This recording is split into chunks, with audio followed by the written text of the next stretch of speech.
ओम श्री गणेशाय नमः। ओम श्री गणेशाय नमः। ओम श्री गणेशाय नमः। ओम नमः शिवाय। ओम नमः शिवाय। ओम नमः शिवाय। ओम नमः शिवाय। देवियों, सज्जनों, साथियों, दोस्तों, भक्तों, सभी को मेरा नमस्कार। कथा प्रारंभ करते हैं।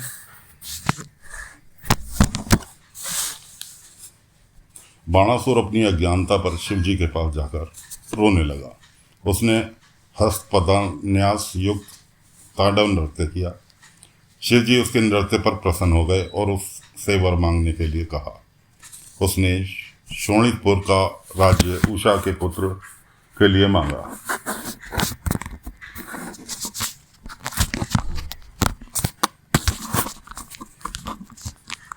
और अपना दैत्य वंश से विनाश की प्रार्थना की।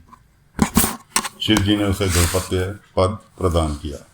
जब देवों की भलाई में देवी ने महिषासुर का वध कर दिया तो महिषासुर के पुत्र गजासुर ने उग्र तपस्या करके ब्रह्मा जी को प्रसन्न कर लिया। उसने तीनों लोगों को विजय कर लिया। उसने देवताओं को अपने चरणों में गिराकर प्रणाम करने के लिए विवश कर दिया और सबको महेंद्र पर्वत पर रहने की आज्ञा प्रदान की।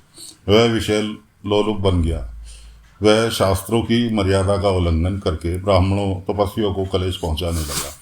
तब इंद्रादि सभी देवता शिव जी की शरण में गए और उन्हें विद्या से अवगत कराया। इस पर शिव जी त्रिशूल लेकर गजासुर का अंत करने को चल पड़े। उन्होंने गजासुर का सिर अपने त्रिशूल से काट डाला। वह यह देखकर शिव जी की स्तुति करने लगा। अब शिव जी ने उसे वर मांगने को कहा। उसने वरदान मांगा कि प्रभु, यदि आप वास्तव में मुझसे प्रसन्न हैं तो मेरे चरण से अपना ओढ़ना बना लें। इस पर शिव जी तथास्तु कहकर उसके लिए काशी नगरी में ज्योतिर्लिंग बनाया। गजासुर के मारे जाने पर देवता प्रसन्न हो गए।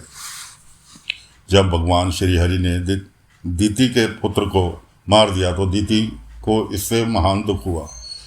तब निर्हाय ने आकर दीति को संतावना दी और देवताओं पर विजय पाने का निश्चय किया। उसने दीति के पुत्र के मारे जाने का कारण ब्राह्मणों को माना, इसलिए उन्होंने ब्राह्मणों का वध करना प्रारंभ कर दिया। काशी नगरी को ब्राह्मणों का मुख्य स्थान समझकर वह काशी पहुंच गया। वह काशी में ब्राह्मणों का वध करने लगा। निर्हाय दिन में मायावी मुनियों की भांति ध्यान लगाकर उसके बीच में बैठ जाता और रात्रि होने पर ब्राह्मणों की पर्णशाला में जाकर उन्हें चीर कर खा जाता। एक बार शिवरात्रि के दिन वह एक शिव भक्त ब्राह्मण को खाने हेतु गया, परंतु वह ब्राह्मण शिव कवच पहने हुए था, इसलिए उसे न खा सका, बल्कि शिव जी ने प्रकट होकर अपनी मुष्टि प्रहार से उसका अंत कर दिया। बिंदल उत्पल नाम के दो दैत्य थे। उन्होंने तप करके भगवान शंकर से यह वरदान मांगा कि हम किसी से न मरें। वरदान प्राप्त कर वे बहुत अभिमानी बन गए। उन्होंने सारे ब्रह्मांड पर विजय प्राप्त कर ली। उन्होंने देवताओं को भी जीतकर उन पर तरह तरह के अत्याचार करने लगे। देवताओं ने उनके अत्याचारों से तंग आकर ब्रह्मा जी के पास जाकर अपना दुखड़ा सुनाया। ब्रह्मा जी उनसे बोले, हे देवताओं, इन दैत्यों को केवल जगत जननी पार्वती ही मार सकती हैं, इसलिए धैर्य रखकर भगवान शिव जी का ध्यान करो। वे ही भक्त भयहारी हैं। इसके बाद भगवान शंकर की प्रेरणा से नारद जी बिंदल और उत्पल दैत्यों के पास गए और पार्वती जी के रूप की प्रशंसा करने लगे। पार्वती जी के रूप की प्रशंसा सुनकर दोनों दैत्य कामाद होकर पार्वती जी के अपहरण की योजना बनाने लगे। एक दिन पार्वती जी अपनी सखियों के साथ गेंद खेल रही थी। दोनों मायावी दैत्य शिव गणों का रूप धारण कर वहां पहुंच गए और पार्वती जी पर कटाक्ष करने लगे। भगवान शंकर ने उन दोनों को पहचान लिया कि ये दोनों राक्षस हैं। इन्होंने इशारे से पार्वती जी को दोनों मायावियों की चाल से अवगत करा दिया। पार्वती जी ने खेल खेल में ही अपनी गेंद को दोनों दैत्यों पर मारी। गेंद के लगते ही दोनों मायावी राक्षस चक्कर खाकर पृथ्वी पर गिर पड़े और उनके प्राण पखेरु उड़ गए। वह गेंद शिवलिंग रूप में दर्शन देने लगी। वह जगह जयेष्ठेश्वर के पास कंदकेश्वर के नाम से प्रसिद्ध हो गया। शिवलिंग के प्रकट हो जाने से ब्रह्मा, विष्णु, इंद्र आदि सभी देवता वहां उपस्थित होकर भगवान शिव की स्तुति करने लगे। ओम नमः शिवाय। ओम नमः शिवाय। दोस्तों, शतरुद्र संहिता सप्तम खंड प्रारंभ कर रहे हैं। शौनक जी बोले, हे सूत जी, आप हमें शिव जी के अवतारों की कथा बताने की कृपा करें, जो परम कल्याणकारी है। इसे सुनने की से सज्जन पुरुषों का कल्याण अवश्य भावी है। सूत जी ने बताया, हे मुनिवर, अब आप शिव जी के अवतारों को पवित्र कथा को ध्यानपूर्वक सुनो। पूर्व काल में यही कथा संत कुमार जी ने नंदीश्वर से पूछी थी, वही कथा मैं आपको सुनाता हूँ। श्वेत लोहित नामक 19वें मनवंतर में सग्योजात नामक अवतार हुआ। उस काल में ध्यान मग्न ब्रह्मा जी का शिवा से शिव जी का अवतार हुआ था। उनका श्वेत लोहित रंग था। उनका नाम संध्योजात पड़ा।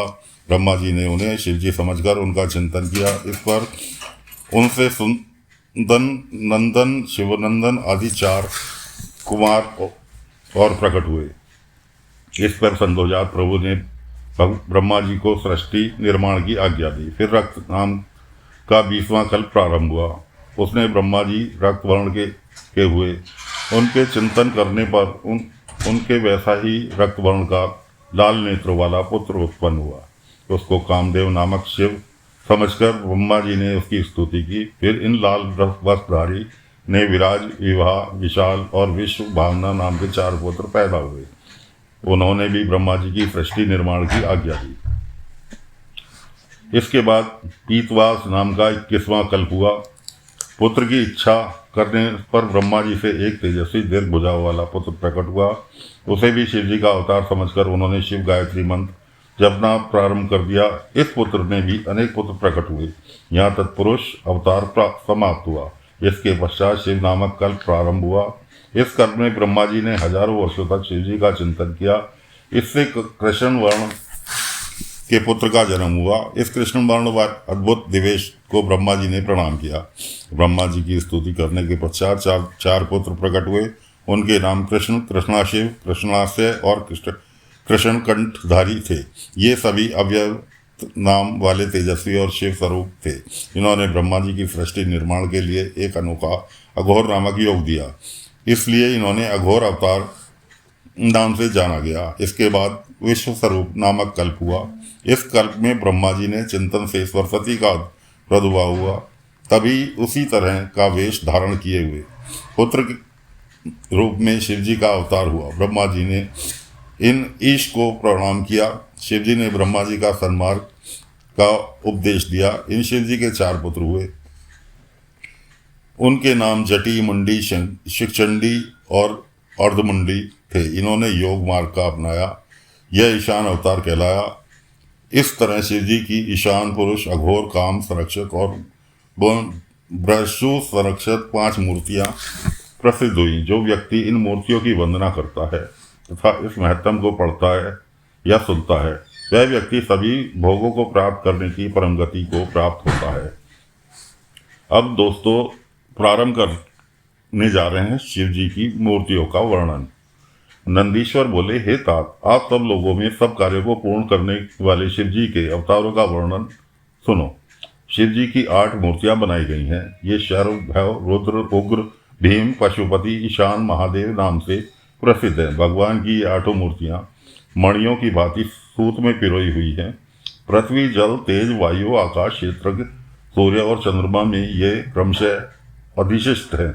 भगवान शंकर भगवान विशंभर रूप से इन्हीं के द्वारा सब में व्याप्त हैं। पृथ्वी रूप से वे चराचर जगत को धारण करते हैं। जल रूप से विश्व को जीवित रखते हैं।